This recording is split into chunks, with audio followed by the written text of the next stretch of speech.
The Tony Hawk's Pro Skater series was really on the rise in the early 2000s. But say you have a young kid who you want to get interested in the series. What do? Take something they love and mix it with the gameplay of Tony Hawk's Pro Skater. In this case, Disney. That was the idea behind Disney's Extreme Skate Adventure. Developed by Toys for Bob and published by Activision, this game was released on September 2nd, 2003 for North America and September 5th for 2003 for Europe. I mentioned that scenario because that was me at one point. I was 6 when this game came out, and I remember months later going to EB Games with my mom and getting both this and Need for Speed Underground on the PS2. Unfortunately, I have traded it in after some time of not playing it, but a few years back, I rebought it for the PS2. After playing it to completion, I thought, damn, this game still holds up. Let's take a look at why it does. Disney's Extreme Skate Adventure has 3 different modes of play. Free Skate, which will let you skate freely around any unlocked level. Multiplayer, which I never really had anyone to play with at this time of recording. And the main mode. Doesn't quite have a name, but we'll just call it Career Mode for now, like in Tony Hawk's Pro Skater 4, since that game's engine is used here. This mode is pretty similar to what it was in Tony Hawk's Pro Skater 4, but with a different aesthetic. You get to skate around within various different worlds from Disney films. These include Toy Story, the lone Pixar representation, Tarzan, and The Lion King. I really love the first 2 Pix universes, so seeing them here is very exciting. Tarzan took some influence from extreme sports of the boarding variety, see anytime he slides through the jungle trees, and I thought it would make a nice transition into this field. Toy Story also has plenty of room for creativity for fun levels. Hell, the Andy's Room level was featured in the Thug Pro mod on PC. Lion King, though the weakest of the choice in terms of levels, is still no slouch. There are 10 levels in total, 3 from each film, and a human world for the human skaters, Hollywood.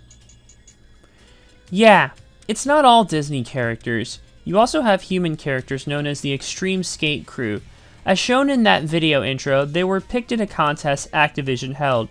You can also play as Little Romeo, which is worth a metaphorical kick. Should you want to put yourself into the game, you can, as the game does have a create a skater mode like previous THPS games.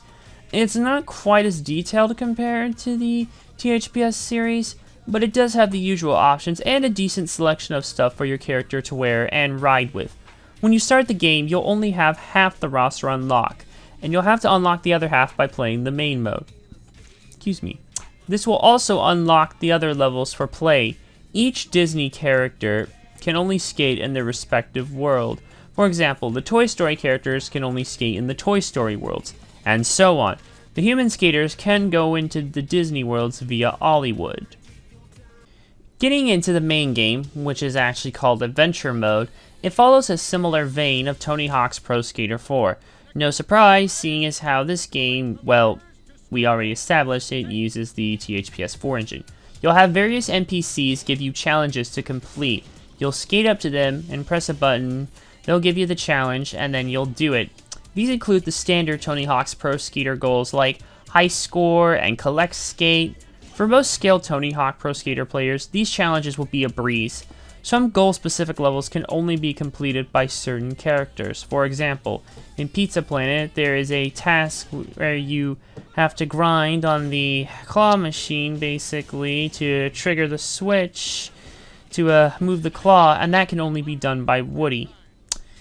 Newcomers to the franchise and younger players may struggle with some of the goals, but by the end, they'll definitely be ready to tackle the mainline THPS games. They start off easy, but they get a bit harder as the game goes on.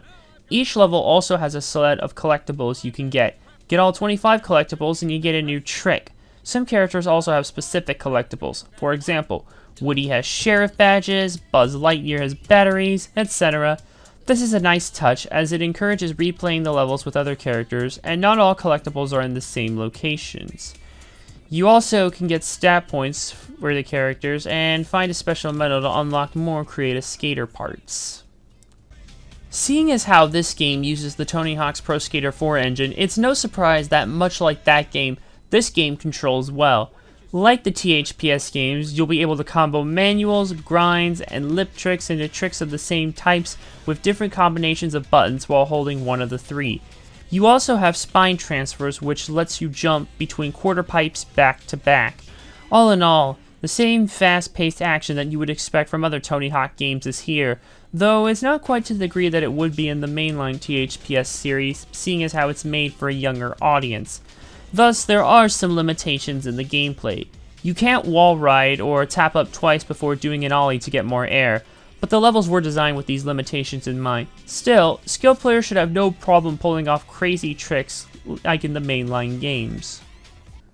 Level design is also important for a game like this, and Disney's Extreme Skate Adventure pulls it off well for the most part. The levels that really shine most are probably the Toy Story levels. There's just a certain charm to skating around Andy's Room, Pizza Planet, and Zurg's World. They usually have a good placement of ramps, rails, and other things to form rails to allow for some gnarly tricks.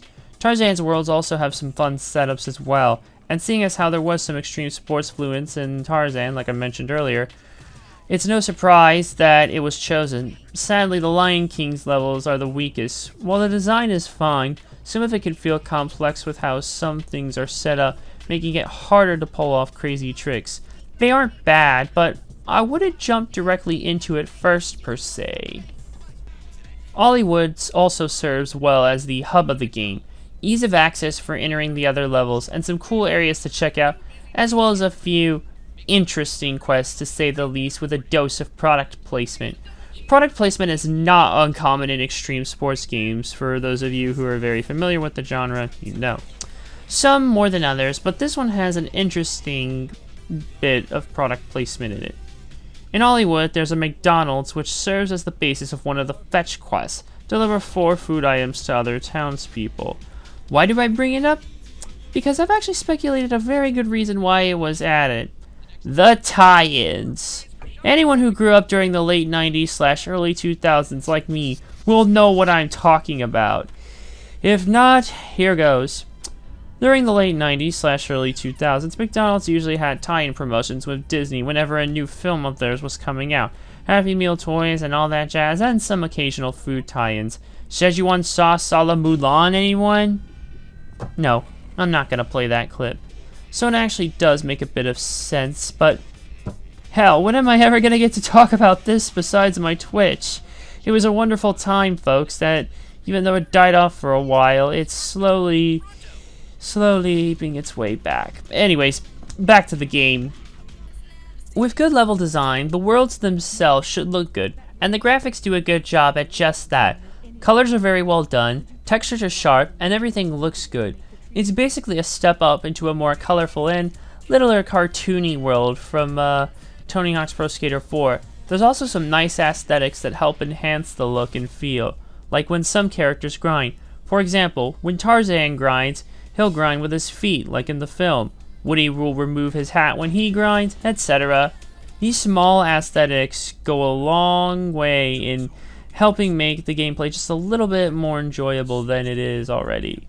The look is also enhanced with good sound as well. The sound effects have a punch that they should, much like they do in Tony Hawk's Pro Skater 4, and nothing ever sounds out of place. The soundtrack, though, may be a mixed bag for some. Seeing as how it was made for a younger audience, the sounds move away from the punk rock vibes of THPS and more to Radio Disney fare. Not all songs are bad. In fact, there are a few that go hard, like Audio Vents the Energy and Trust Company's Downfall, though some like Jump 5 spinning around will get stuck in your head, and not in a good way. You can turn off individual songs if any one of them plays a few too many times for your taste. Also, if you have the Xbox version, you can use custom soundtracks, which is always a plus. Disney's Extreme Skate Adventure is a great game. It takes the THPS 4 engine and makes a simpler yet fun skating game. Great graphics, controls well, sounds well, has great levels, and is an absolute blast to play. However, it does limit some of the things you can do, like wall rides. The tricks aren't as expansive as the main THPS games, even with Pro controls on. The customization options aren't as deep either. Oh, and yeah, you have to turn on the Pro controls in order to get a closer Tony Hawk experience. and the Lion King levels can be a bit too complex for their own good at first. Still, despite the minor nitpicks, I still love this game. I can easily recommend it to both Tony Hawk Pro Skater fans and younger gamers wanting a good starting point in that line of games. Those skilled THPS players might want to seek it out at a cheaper price, as for them, it probably won't take too long to clear the game. Still, it's worth a play. I give Disney's Extreme Skate Adventure a 4 out of 5. Thanks for watching. If you like what you saw, click the big red button below to subscribe. Check out the other links in the description for more cool stuff, and check out the playlist on screen for more content. See you in the next video.